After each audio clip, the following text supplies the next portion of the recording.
Американская компания Stutz, выпускавшая свои модели в начале 20 века, успела зарекомендовать себя как производителя красивых и роскошных автомобилей с выдающимися характеристиками. К сожалению, она тоже стала жертвой экономического кризиса 30-х годов, и ее слава закатилась за горизонт вместе с Duesenberg, Cord или Pierce Arrow. Но сегодня мы не будем обсуждать эти яркие страницы расцвета марки. Вместо этого перенесемся во вторую половину 20 века и посмотрим на эпоху ее реинкарнации. В первой половине 60-х теперь уже бывший дизайнер компании Chrysler Virgil Exner создает целую серию эскизов, названную Revival Cars, в которую входят такие имена, как Duesenberg, Mercer, Stutz и Packard. Эту серию набросков показали в декабрьском номере журнала Esquire за 1963 год. Интерес оказался настолько большим, что уже в 1964-м Американская ассоциация производителей меди заказала у карросserии Сибона Бассана постройку Mercer, воплощенного в натуральную величину. В качестве шасси был взят Shelby Cobra. По пожеланию заказчика все хромированные элементы на машине заменили на медные. Спустя год, используя последнее шасси Bugatti Type 101, купленное самим Экснером, ателье Ghia построило родстер, который демонстрировался на Туринском автосалоне 1965 года. А затем сын Фреда Дюзенберга попытался возродить дело своего отца с седаном Model D на базе Imperial.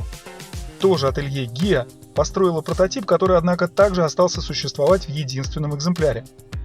Несмотря на явный интерес общественности к возрождению старых марок, к сожалению, дело всегда упиралось в финансовый вопрос.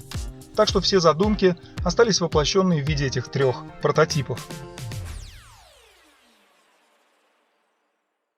Однако один из эскизов, представляющий собой длинный низкий фастбэк со смелым дизайном передней части, очень заинтересовал банкира из Нью-Йорка Джеймса О'Доннелла.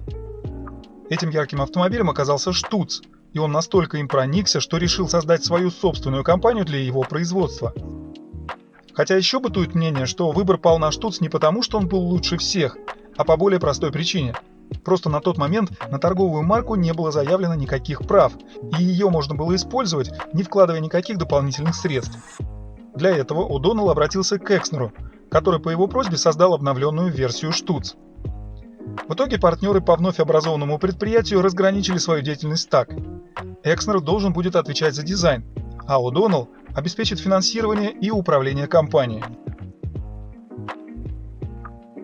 Переработанный прототип получил имя Black Hawk, и его дебют состоялся в январе 1970 года в нью-йоркском отеле Waldorf Astoria. При длине больше 5 метров Black Hawk представлял собой двухместное купе. Сзади предусматривалась только небольшая полка для багажа. Кузов первого прототипа был изготовлен в Италии мастерами ателье Ghia, а в основе технической части лежал Pontiac Grand Prix. Это означало, что он получил ту же лестничную раму в основе с аналогичным размером колесной базы, независимую переднюю подвеску, ведущий задний мост, а также дисковые передние и барабанные задние тормоза. В будущем под капотом чаще всего можно было встретить 7,5-литровую V-образную восьмерку Pontiac мощностью 425 лошадиных сил. С 1972 его мощность и объем уменьшились до 320 лошадиных сил и 6,6 литров соответственно. В стандартную комплектацию входили трехступенчатая автоматическая коробка передач, 15-дюймовые спецованные колеса Kelsey Hayes, усилитель руля, электростеклоподъемники, электрорегулировка сидений, а также кондиционер. В качестве опции покупатель мог заказать регулируемые амортизаторы Superlift, самоблокирующийся дифференциал Safety Track, 17-дюймовые диски с шинами Firestone, люк с электроприводом, круиз-контроль, двухзонный климат-контроль, центральный замок, фары с датчиком сумерек и аудиосистему Learjet. Что касается внешности, то стоит отметить, что она оказалась весьма неординарной. Длинная носовая часть была увенчана классической вытянутой решеткой радиатора, а по углам разнесли фары и противотуманки. Задние крылья характерно не спадали, а на крышке багажника разместили запасное колесо, помещенное в специально разработанную для него нишу. В противовес вычурным элементам линия крыши напротив была прямой и строгой, подчеркивая классический стиль. Кстати, именно обилие деталей в стилистике кузова оказалось весьма спорным моментом в целом. Если ярко выраженный боковой молдинг а-ля Duesenberg добавлял изюминку, то фальшивые выхлопные трубы, торчащие из передних крыльев, и подножки, добавленные на двери, оказались деталями, за которые модель нередко поругивали. Хотя все эти спорные решения легко объяснялись данью традициям автомобилей начала 20 века. Салон же просто кричал о роскоши. Здесь царила отделка деревом и шпоном, повсюду применялись плюшевые ткани, натуральная кожа Коннелли, толстые ковры. А многочисленные детали на торпедо были покрыты 24-каратным золотом. К тому же у каждого автомобиля была табличка, на котором было имя его первого владельца.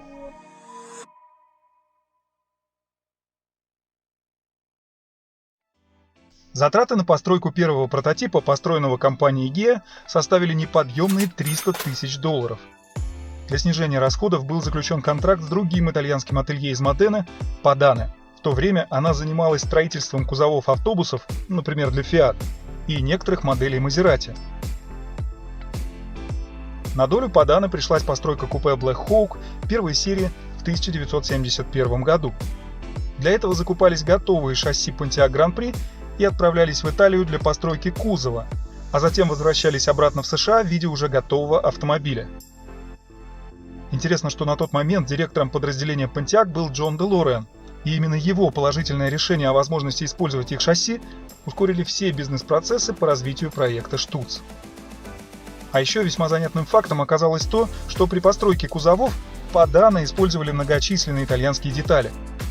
Например, дверные ручки позаимствовали у Maserati Indy, а задние фонари у Fiat 850. Так называемая первая серия Black Hawk, состоящая из 25 произведенных автомобилей, сейчас находится на особом счету. Внешние кузовные панели и салон каждого из них были тщательно проработаны и изготовлены вручную. Ни одного элемента Pontiac Grand Prix здесь нельзя было найти, в машинах использовалась только его техническая начинка. Кстати, помимо дверных ручек и задних фонарей, их еще легко было отличить по лобовому стеклу, выполненному из двух секций. Но уже с 1972-го производство кузовов взяла на себя карроссерия Сатурн из пьемонтского муниципалитета Кавалер-Маджоре, что неподалеку от Турина. Что же касается Падане, то сотрудничество со Штуц закончилось на произведенной в единственном экземпляре четырехдверной модели Duplex. В ее основу легло, кстати, шасси Cadillac. Однако бытует мнение, что подобных машин было две. Вторую чуть позже собрали уже на новом предприятии Сатурн. Создание карроссерии Сатурн, основанной в 1971-м, в значительной степени связано с деятельностью Джеймса О'Доннелла. Несмотря на то, что благодаря сотрудничеству с Падане расходы на производство купе Black Hawk удалось серьезно снизить, управленцы Штуц жаждали еще большего удешевления производства. Поэтому О'Доннелл решился на очередной хитрый ход – создать собственную кузовную мастерскую.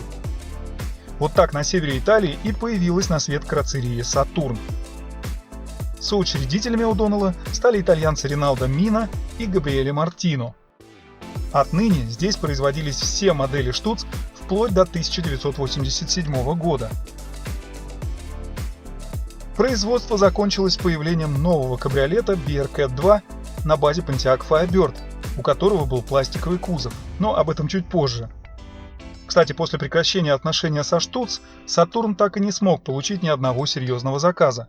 В итоге, тяжелое финансовое положение заставило ателье прекратить свою деятельность в 1991 году.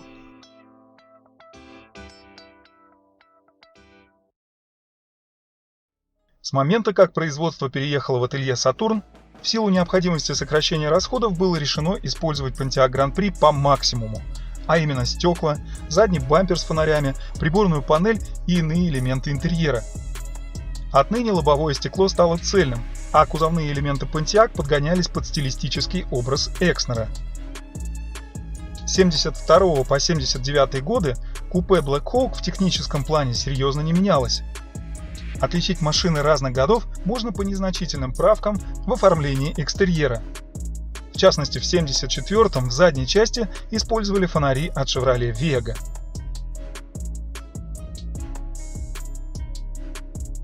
Да и оригинальные пропорции кузова стали еще больше отличаться от самых первых моделей. Не стоит забывать, что в 1973-м Grand Prix был серьезно модернизирован. Что касается прототипа, построенного в ателье Гиа, то он остался в собственности владельца компании Джеймса О'Доннелла. А первый серийный Black Hawk был куплен Элвисом Пресли. Впоследствии, кстати, у него было еще несколько экземпляров.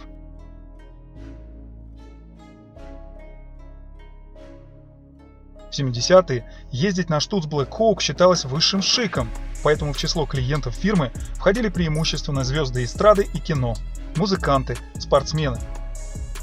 Среди известных владельцев был боксер Мухаммед Али, певец Дин Мартин,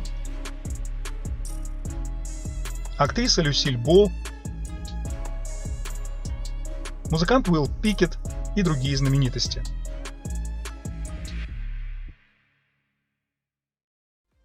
На протяжении всех 70-х годов Black Hawk предлагался только в кузове купе. И снова это было связано с тем, что у Pontiac, который использовался в качестве основы, просто-напросто не было открытой версии. Исключением из этого правила стали уже упоминавшийся четырехдверный седан Duplex и построенный в 1976-м в единственном экземпляре кабриолет D'Italia. На самом деле к постройке этого автомобиля О'Доннелл не имел никакого непосредственного отношения. По сути, являясь конверсией стандартного купе Black Hawk, он был построен калифорнийским дилером штуц Дэном Стеклером. Сам владелец предприятия заинтересовался открытой версией, однако оригинальный штуц D'Italia в производство так и не поступил, так как в то время в США ужесточились федеральные правила безопасности, требовавшие наличия у кабриолетов дуги безопасности на случай опрокидывания. На дополнительные расходы он был пойти не готов. В 1979-м в качестве шасси для штуц взяли чуть меньшую по размеру модель Pontiac Bonneville. Выбор силовых агрегатов сократился до 3 V-образных восьмерок с блоками меньшего объема. Это были фордовские агрегаты объемом 4,9 или 5,7 литров, а также силовой агрегат объемом 5,7 литра от Pontiac. Несмотря на то, что габариты машины стали компактнее, купе Black Hawk теперь стало четырехместным. Во внешности все машины получили тройные задние фонари, по которым их легко отличить от предшественников. В том же году модельный ряд наконец-то расширился за счет появления открытой версии, получившей название Bearcat. Но справедливости ради стоит сказать, что по сути это был не кабриолет, а тарго. Желающих приобрести его за $100 тысяч нашлось немного. И в 80-м Bearcat был перемещен на меньшую платформу B-Body, сохранив в целом все тот же неоклассический дизайн, хотя пропорции внешнего вида опять немного изменились.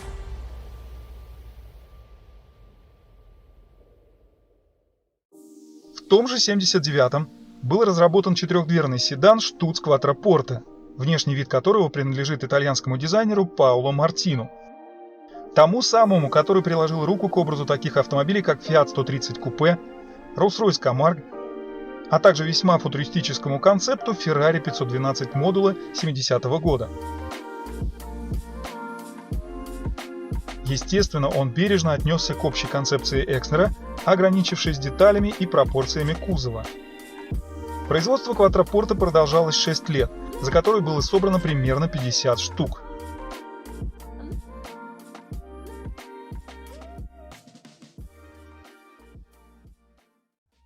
А еще в 79-м вместе с кабриолетом и седаном появился стретч-лимузин «Рояль», в основу которого лег Cadillac DeVille. Но под капотом разместили 7-литровую V-образную восьмерку Oldsmobile мощностью 180 сил. При цене в $245 тысяч он вошел в Книгу рекордов Гиннесса как самый дорогой серийный автомобиль в мире. На него нашлось только 2 покупателя – король Саудовской Аравии и президент Габона. Самым необычным элементом салона стало... Нет, креслом это вряд ли назовешь. Да что уж там, самый настоящий трон, установленный по центру, который не только поворачивался на 360 градусов, но и при открытом люке в крыше мог подниматься вверх.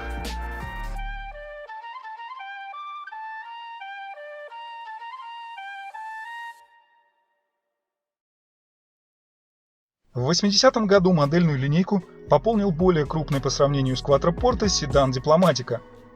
Он был почти на метр длиннее своего младшего собрата, и в основе его шасси лежал Cadillac Fleetwood 75. Всего на свет появилось 7 экземпляров, 6 из которых отправились в Саудовскую Аравию.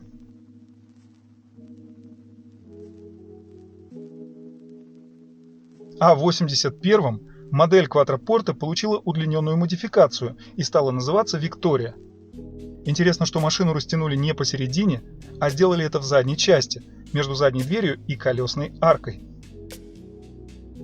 Внешне подобную версию можно было отличить от обычного Quattroporte по отсутствию выхлопной системы по бокам.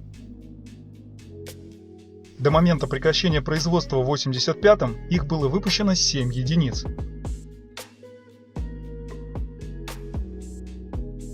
Хотя встречается информация, что последний такой автомобиль датируется 1992 годом, а общее количество исчисляется примерно 20 экземплярами.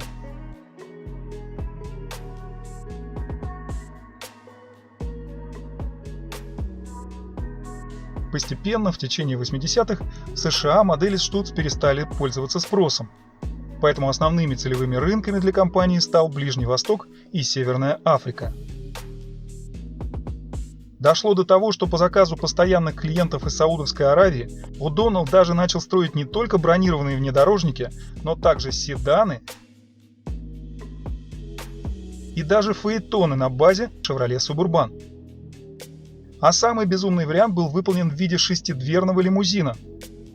Обратите внимание, что даже на нем О'Доннелл сделал боковины кузова в своем фирменном стиле с ниспадающей хромированной линией.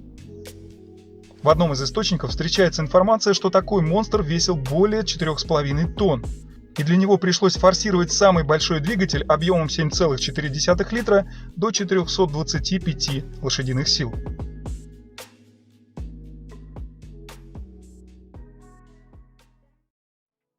Что касается купе Black Hawk, то его производство прекратилось в 1987-м, и в том же году появился кабриолет Bearcat 2 с кузовом из углеродного волокна. Он был построен на платформе F-Body, на которой был разработан Pontiac Firebird.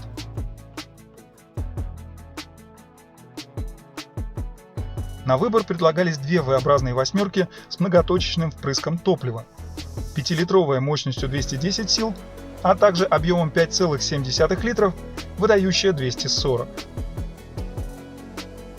Сменив платформу, отныне кабриолеты снова стали двухместными. Подобных машин было изготовлено ничтожно малое количество. В зависимости от источника речь идет всего лишь о 12 или 13 экземплярах.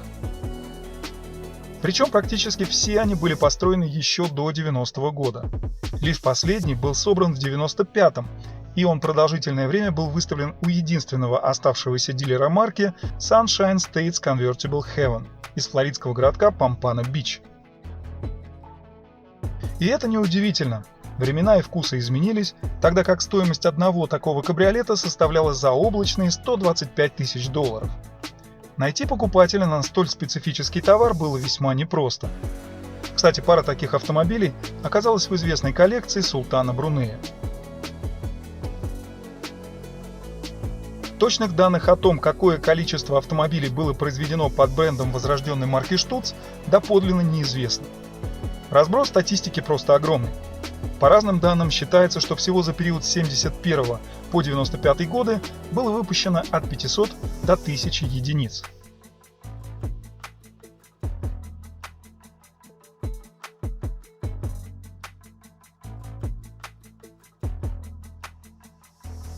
В 2010 году в СМИ появлялись слухи о попытках возродить марку Stutz, и даже сейчас в сети можно встретить наброски моделей, которые планировалось запустить в серию. Однако дальше эскизов дело не пошло, а проект так и остался просто слухом.